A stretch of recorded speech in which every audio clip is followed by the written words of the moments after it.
Hello mga ka-antrep, good afternoon po sa ating lahat. Welcome back again to our channel. Kumusta po kayo? So, mayroon tayong ka-antrep na nagtatanong. Actually, pangalawang beses ko na nabasa yung kanyang comment kung magkano ang singilan ng mga labor, ng mga mekaniko sa shop. Okay, bago tayo magpatuloy, kung bago ka sa channel na ito at hindi pa nakapag-subscribe, pakiclick na lang po ang subscribe button at ang notification bell para ma-notify kayo tuwing may mga in-upload tayong bagong video. So, mga ka-antrep, dalawang rules meron dito sa pagsingil ng labor or kung magkano ang labor. Number one, depende po sa inyong usapan sa setup ninyo ng mekaniko at shop owner kung sino ang magdidetermine ng labor kung magkano. Halimbawa, dito sa shop A, si shop owner ang nagdidetermine kung magkano isisingil niya sa labor sa mga nagpapagawa sa kanila. Dito sa shop B, like kagaya sa amin, si mekaniko ang nagdidetermine kung magkano ang singil nila sa trabaho nila or sa labor. Kasi sila yung kumbaga sila yung nagtatrabaho. Sila yung gumagawa. Sila yung nakakaalam kung gaano kahirap yung ginagawa nilang trabaho. So, depende sa inyo yon. Pero, dapat kung halimbawa si shop owner ang sisingil, alam din ni mekaniko kung magkano yung siningil ni shop owner doon sa kanilang mga tinatrabaho or sa mga labor para alam nila kung magkano porsyento nila at the end of the day, at the end of the 15th day of the month or at the end of the month. Tapos mga ka-antrep, dito naman sa situation B ay si mekaniko talaga ang tinatanong kagaya sa amin magkano labor, ganon.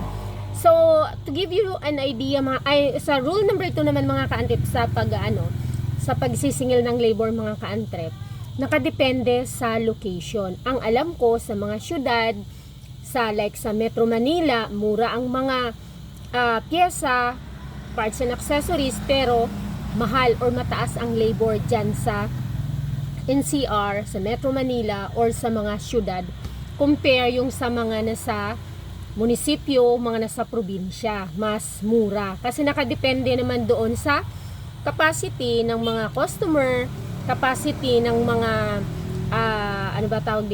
ng mga riders, ng mga motorista, kung magkano yung kaya nila ibaya doon sa mga pinapagawa nila. At nakadepende rin kasi doon sa mga customer dahil nga kung halimbawa high-end yung mga customers, nasa syudad ka, high-ends din yung mga motor na mga ginagamit nila, mas delicate, mas when we say delicate, yun bang, halimbawa, sa pagbaklas pa lang kagad ng mga covers ng mga ADV na yan, ng mga Aerox na yan, medyo sensitive yan. So, kapag yan ay nasira ni mekaniko, papalitan niya yan, magbabayad sa yan. So, kaya, medyo mas mataas ang singilan ng mga ganong klaseng mga motor. So, makikita mo yung mga klase naman na yan, na very common talaga, sa mga syudad. Kaya, mataas talaga dyan yung mga labors. Alam ko, may nag-comment dati sa natin sa video ko about doon sa tubeless, parang sa somewhere in Cavite yata yun, magkano yung labor ng 250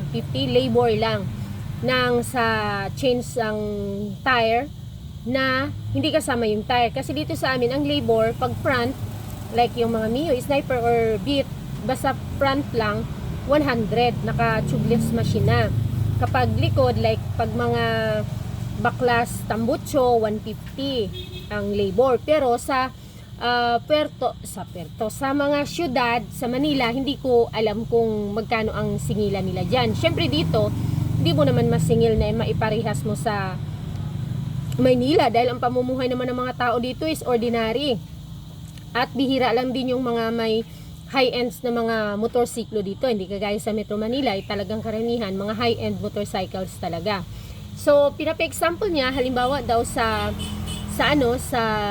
overhaul, actually mga ka-antrep, kahit dito sa halimbawa dito sa mga probinsya, sa syudad, iba-iba, depende pa rin sa shop or depende sa mekaniko. Dahil nga, halimbawa, kung si shop owner ang magdidetermine kung magkano niya singilin, kung magkano ang singilan nila, so nakadepende pa rin sila, nasa syudad ka man or nasa probinsya or sa mga nasa munisipyo lang. So halimbawa, to give you an idea, pag overhaul, like yung mga underbone, nagre-range yan sa 1,000 to 1,213.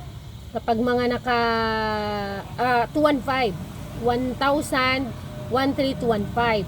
Kapag naka tricycle or naka top down, nagre-range yan sa 1,500 to 1,800 to 2,000. Pero kapag yung mga lang, TMX, mga single, ganon, merong nagsisingle dyan ng 1,000 to 1,500. Like yung sa mga chain set naman, halimbawa yung mga sprocket chain set, 100 lang. Meron naman nagsisingil 150. Nakadepende.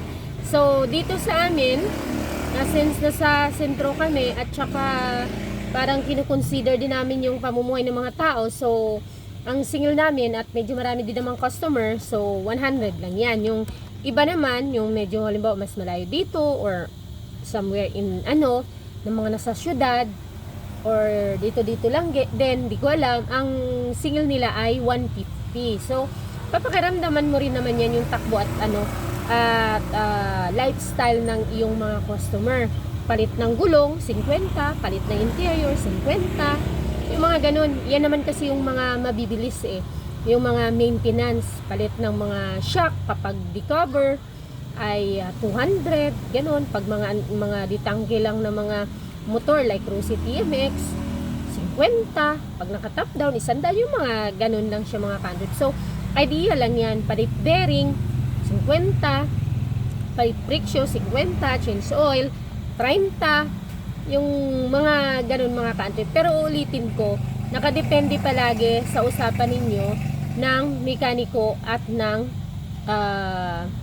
shop owner. So halimbawa, kung si shop owner ang mag-determine, tapos nakadepende kung magkanong porsyentuhan ninyo na partihan. So pwede niyang dito siya mag-adjust or babawi sa labor, kaya tataasan niya ang singil ng labor para makabawi siya sa parte niya kung mataas ang parte nyo. Pero sa amin, kung may magtatanong, 80-20 kami.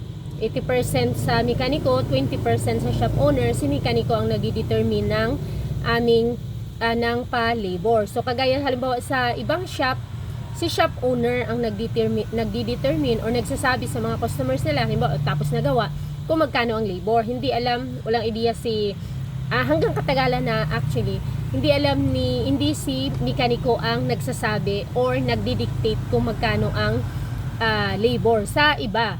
So sa amin, si mekaniko ang nagdidictate. Depende sa inyong usapan kung ano ang gagawin.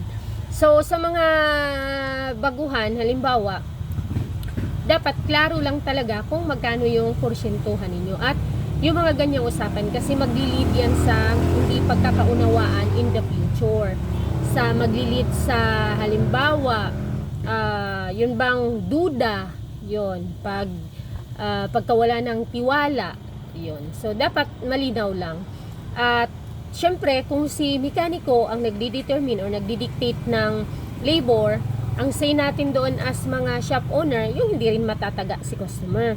Bakit? Para din babalik pa sa atin si customer at may customer din si mekaniko natin para hindi rin sila mabigatan. Alam ko may ka-untrip tayo before dito na talagang nag-away sila ng mekaniko niya dahil nga lumalaki ng ulo, medyo matagal na rin sa kanya, at saka ayun na nga, parang tinataga na ang mga customer nung sinita niya. Bakit sobrang taas na, parang nananaga na ng presyo ng labor sa customer, ay sinagot pa siya na hindi siya ang mekaniko at hindi niya alam yung pinagdaanan ng mekaniko para maabot niya yon, na hindi siya nag-training para doon. So medyo masakit yun sa atin bilang shop owner kasi tayo, concerned tayo sa mga customers na bumalik-balik sa atin. At the same time, concerned din tayo sa mekaniko para may customers din sila na babalik-balikan sila magpapagawa. Kasi sa atin pwedeng may mag-walk-in may bibili.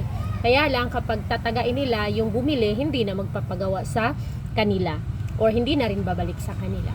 So, yun lang mga ka-antrip. Sana nakatulong. Thank you so much sa nag-comment. Pa-comment lang po kung mayroon tayong katanungan na pwede kong ma-sharean ng kasagutan.